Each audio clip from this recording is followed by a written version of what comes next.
It's here. Say hello to my 2000 BMW Z3. This is a Roadster model and coming with the 2.8 liter inline six, which if I'm not mistaken, please correct me if I'm wrong, was the biggest engine offered up until 2000 when the 3.0 became available. Then of course the 3.2 did follow. Of course, this is for the North American market, so with that I know that there were variations of the engines that came out for the Z3. However, the 1.9, the 2.5, the 2.8, the 3.0, and the 3.2 were all engines offered with this car. So if I'm not mistaken, however, up until 2000, the 2.8 is going to be the biggest engine offered. So with that being said, I wanted just to go ahead and provide an initial impression of this car. I have had it now for about 2 or 3 months. With that, it's been my car for a little while, but in terms of drivability, this car has been drivable for approximately 2 to 3 months. So it is in that Oxford 2 green color, which is absolutely gorgeous. It's one of my favorite colors offered on this car. With that being said, it happened frequently. I got it mixed up with more of that teal color, which actually, since the mirror broke, it has the teal colored connector to the car, but with that, it's barely noticeable. So the colors are very similar. But I wanted just to go ahead and let you know that this car is here. There's my Mazda in the background. There's the Bolt charging on a level 1, and here's the Subi. Unfortunately, I'm not going to drive it today. We did have some hiccups in terms of for one, the air conditioner did go out. The clutch was making noise the other day, and you'll actually see a video on that like now. All right, so we've got a spinning fan. AC clutch is spinning. It's not noisy right now.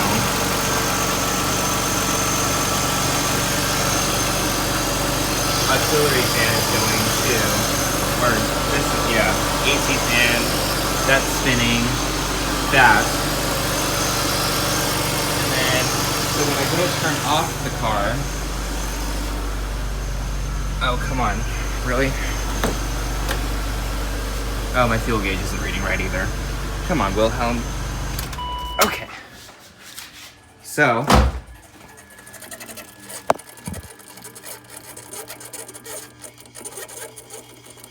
still spinning.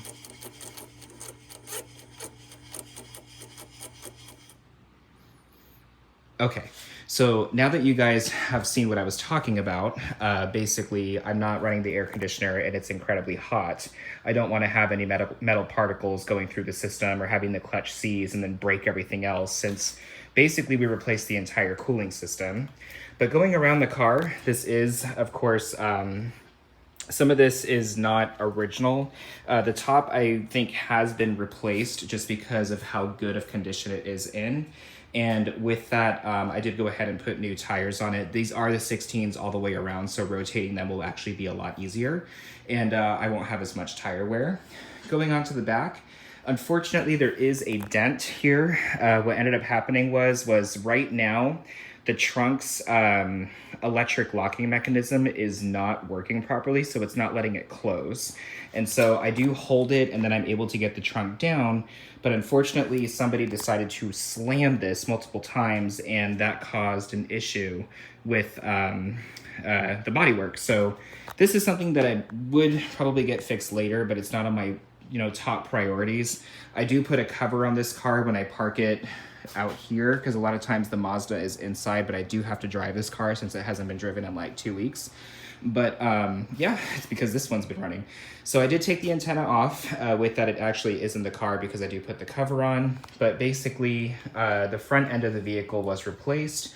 This is not the original hood, and additionally not the original bumper. I do sense that the bumper had more of the M bumper, but I found this one at a junkyard and it was pretty much intact along with the hood. And with that, any of you guys that own Z3s know the hoods are incredibly expensive. So with that being said, let's go inside. So with that, the inside of the Z3, this one's actually pretty well intact. There were a few things that I did have to do with it. For one, as you can tell, these are not the original pull handles. I did actually get 3D printed versions on eBay, and they fit pretty well. They were kind of a pain in the butt to put on, but they did ultimately work out, and I don't use these actually. I still pull from other parts of the door if I can, just to preserve them. And my spouse actually has been very gracious and has done similar. Although I do forget to tell some passengers, like my dad, and he straight up pulled the pull handle, and I'm like, ah, don't do that. But yeah, as you can see, that side was also replaced. The door locks, the only thing that's a little goofy is the asymmetry. That side is higher, but this side is not. But this side also, I was able to rig this to where I could still open the door. So I am not going to mess with that because that will mess with this.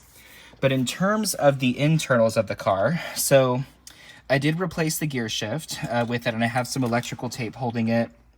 But all of this is original. The window regulators still work. I do have to get a radio for it, but it is not my top priority right now because I need to figure out what's going on at the bottom of this car. I had the Gibo replaced because it was vibrating between first, second, and third gears. And then with that, the Gibo was replaced and it didn't have any vibrations, but now I am noticing it's vibrating again in second gear. But I have a feeling this is a load-bearing issue because with that, it only happens between 1,500 and 2,500 RPMs, but it still pulls all the way through. So I have a feeling that the center support bearing is actually my problem child. I don't think it's an issue with the transmission because the 2.8s came with the ZF transmission, whereas the ones that were troublesome, the Get Rags, those were, and I think that's how you say it, forgive me if I said it wrong, but those are the ones that have troublesome second gears with similar symptoms. But I'll go ahead and fire him up here. Clutch is in. I mean, I'm not gonna lie, it sounds beautiful. I love this car. Engine light is on, and I'm gonna go ahead.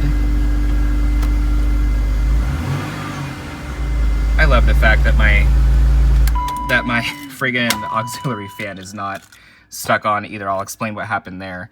But with that, I'm going to turn it off because I don't want to kill myself.